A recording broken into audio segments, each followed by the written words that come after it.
Hello, this is another episode of my segments of hanging around with dead guys. In fact, this thing I'm hanging around with some dead guys and some dead girls. I'm at St. Mary's Church in Aldworth. It's West Berkshire. Beautiful place.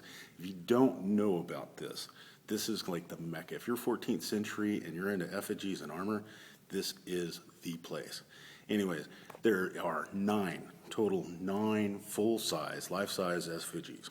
The majority of them are knights, 2 of them are ladies, so it's fantastic. Anyways, we'll go pan around here, we can see, and there you go, you can see the whole church right there. Now we come in here to the south transept. South transept, if you don't know what a south transept is, read a book. Anyways, here's John de la Beche. He's the second son, 1340. Unfortunately, there's some graffiti on there, and there's a lot of wearing on this particular thing, but you can see the nice sweep here of all the garments, and you can see the older style where it actually flares up.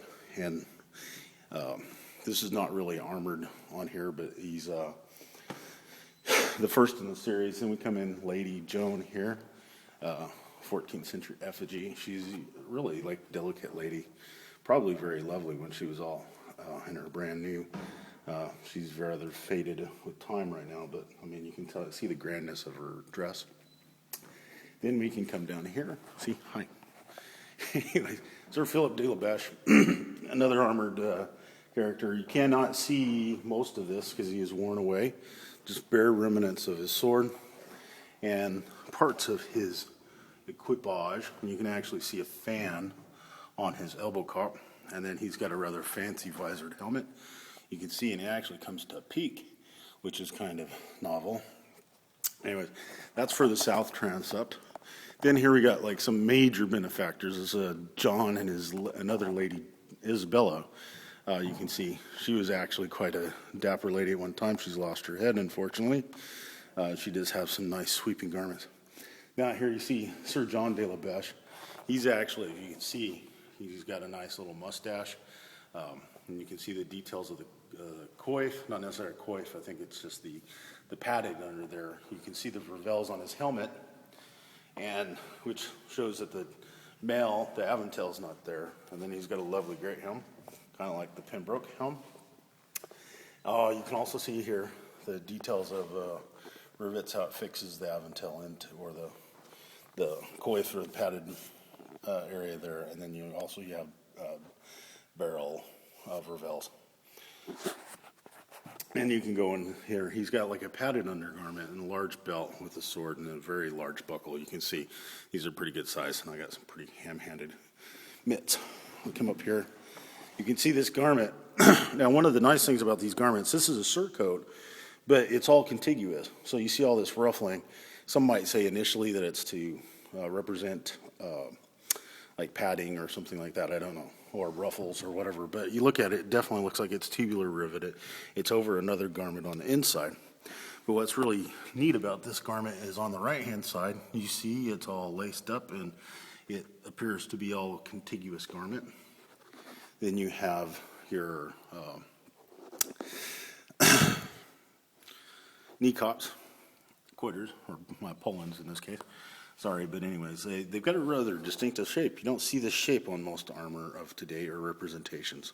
So it's a little bit more square with points on it, rather than the rounded that you normally see. Here, I got to wedge myself between the organ and stuff. So pardon me. Now here, this is the reason why they call these the Aldworth Giants. Not because they're all full size, but here, one of the Phillips is enormous. You can see him. Wow. He's gigantic. Anyways, he's something like 7+ foot tall.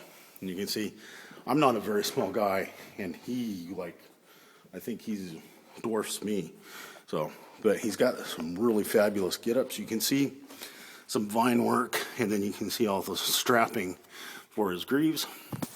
And then also his knee cops are quite ornate with a lot of work on them, details, and then he has like gamboys cuisses as well. And then, of course, you can see the detail of the belt with the bars on here. And, of course, another surcoat there that comes up and opens up the middle. But you can definitely see that he's got a gamboys type skirt that he's wearing as well in conjunction with his gamboys cuisses. And then, of course, he's got like demi spalders on his knee cops as well. You get up here, you can see his upper arm defenses, his rear bases are actually strapped on, and there's a hinge here, which is kind of weird set. And you can see this, another one of these effigies have this setup where a hinge and there's straps as well. So the hinge is out like on the lateral part of his arm. Unfortunately, you can't make out what's on his cops as well. And then he's got a type of coif as well as an undercoif that you can see at different levels here, the chin, padding. You don't see any vervels, but anyways, there's like kind of a roll here. And also he's got a rather decorative helm. Fun stuff, huh? Anyways, the other two armored effigies here, I'm not going to go into detail about these because, you know, they're rather worn, so you really can't see a whole lot. I mean, you can see examples of the vervels on the helmets. Some detail of shield, but it doesn't show you very much detail on there. Also the sword. Now here you got another type of knee cop as well. Comes more to a point, and it's got a little rosette, and it looks like there's some kind of strapping or lames down there. And you can see the kind of demi lames on either side as well. And then a type of demi lame that's off of a greave as well, because you can definitely tell this is a greave. You really can't tell if it's a strap or a full piece by the way it's carved, and you don't have the other example there, unfortunately, but looks like it's a full case greave in this case. The other one's actually fairly similar as way the setup and get out is. You see a knee cop with the demi greave. These actually seem kind of fairly stylized. Unfortunately, this guy, I mean, he's got a different type of treatment for his bassinet, slit rounder, but unfortunately can't make it out too well. Here's one of the nice pieces, I think, because it's very detailed and oriented. Unfortunately, he has been seen a lot of damage before, but he's got some nice points. Here you go, you see his bassinet. You can see remnants of his vervels as well. He's got a nice mustache hanging down, droopy. But here you go, you can see examples of these hinged rear braces or whatever. You'd think that that's a full piece, but it's not really a full piece, because when you get around here, I gotta dodge around the pews here when I do this. But when you get around here, you can see there's actually straps pointed down. Sorry if you can't see this because it's iPhone vision anyways, but you can definitely see on the other side how well this goes. So, and you can see example even on the van braces. So these are the standard gutter defenses. However, they all have hinges on the outsides of them, and they're strapped onto the arm rather than casing the arm. He's got a nice setup here with a buckle. This is one of the square buckles, except it's set out as a diamond, and that gives you an idea of the size and scope of this. And that's another wonderful place about this. I mean, really, I've been here twice. It's the second time I've been here. I'll probably come here again because it's so awesome. We'll get over here and we'll check the underside of them. So, which the artist that carved this gave a lot of detail, etc. stuff. Unfortunately, he's lost his legs. But you can see here, it's a very voluminous surcoat, covers around, wraps around. He also has a distinctive inner type skirt that is there. And you see all examples of that as well. So, it's very full. And you can also see detail of the van braces as well. What's left of his legs here, you really can't make out a whole bit. Underbits, you don't have any context to put in this, and you can see obviously part of his hip is gone, and it suffered time. They've patched it together. I'm glad that they did, because it gives you a better picture of what's there. Got to go around the other side, dodge more pews.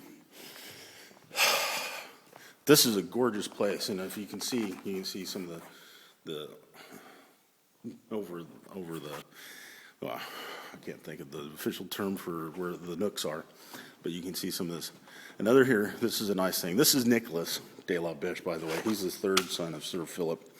He was a constable of the Tower and custodian of Edward III's first son. But anyways, he died about 1348, and he's one of the founders of the South Isle here.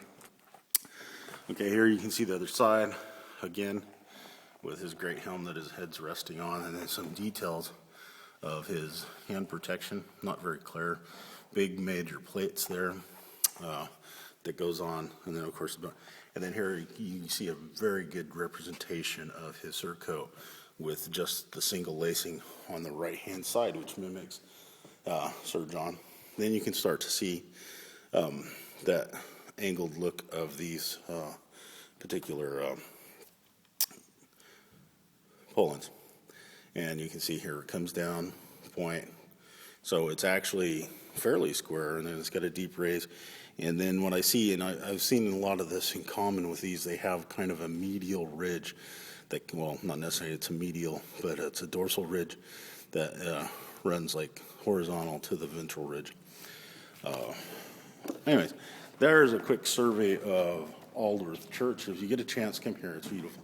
First time I came here, it was on a weekend late in the afternoon. It was just after a wedding. They had the place all decked out for the wedding. There's flowers all over the place. It was gorgeous. I stayed about 3 hours here just wandering around.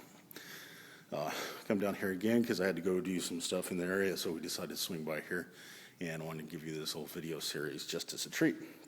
Anyways, cheers for now, and we'll catch you later. Bye.